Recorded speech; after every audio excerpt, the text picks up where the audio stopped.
Imagine being alone in the wilderness. Dark trees surrounding you, the only sound the soft lap of a canoe against the water. And then, a blinding light. You're paralyzed. Time vanishes. When you come to, hours have passed, but no one remembers anything. What happened during those missing hours? This isn't a science fiction plot.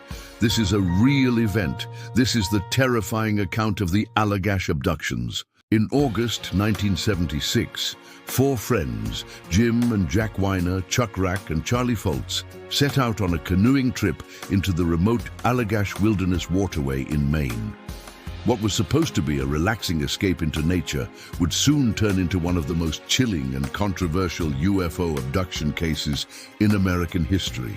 The group, all young men in their early 20s, were experienced outdoorsmen. Their journey started peacefully, hiking, fishing, paddling through the calm waters. But by the second night, something strange happened.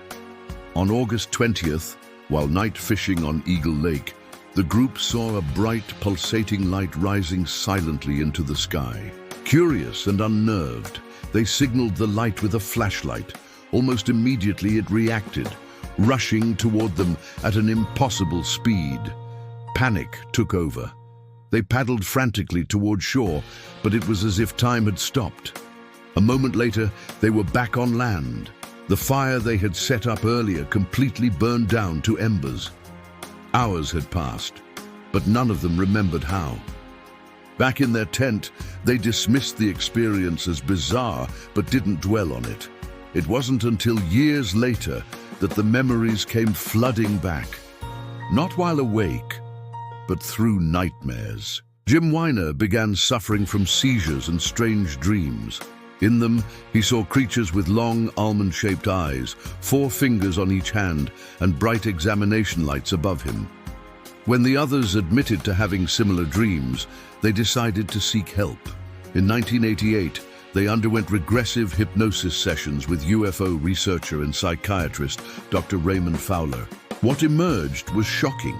All 4 described being taken aboard an alien craft, examined with terrifying precision and subjected to procedures that echoed other abduction accounts.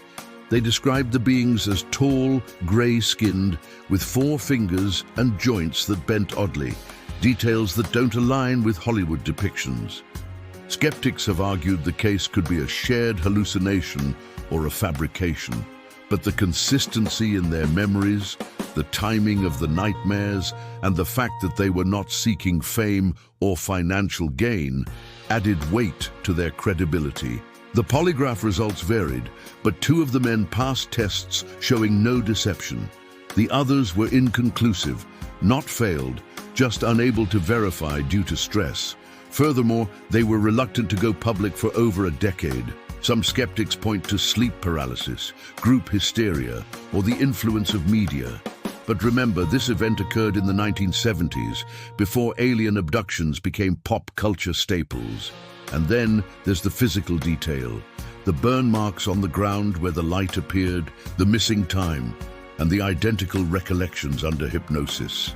Dr. John Mack, a Harvard psychiatrist, famously took interest in the psychological profiles of alleged abductees.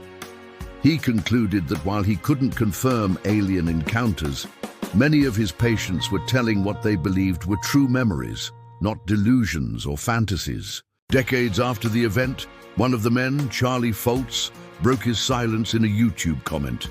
He encouraged viewers to read Ray Fowler's book, claiming it contained the most accurate version of their experience. Foltz criticized media for distorting their story, noting that most depictions inaccurately showed the aliens with 3 or 5 fingers. He emphasized the beings had 4 fingers, with joints that articulated differently from human anatomy. He added that their artwork, featured in Fowler's book, accurately portrays what they saw. Foltz also shed light on their lives post-abduction. Jack went on to work in the aerospace industry, with his art featured on Mars missions and orbiting satellites. Jim became a renowned ceramic artist. Charlie himself worked as a medical illustrator, photographer, and teacher. Their lives didn't spiral into chaos. They became productive, creative individuals, and none of them capitalized on their experience for fame or fortune. The Allagash abductions remain one of the most compelling UFO cases to date, anchored not just in hypnosis or dreams, but in the unshaken consistency of four men's experiences, corroborated over decades.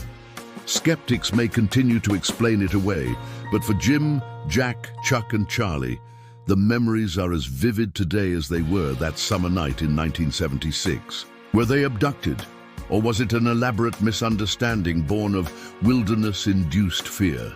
The truth, as always, lies somewhere between the stars and the shadows. Let us know in the comments. Do you think the Allagash abductions were real alien encounters, or just folklore spun into fear? If you found this video intriguing, make sure to like, comment, and subscribe for more mysteries from around the world. And don't forget to hit the bell icon to get notified about our latest videos.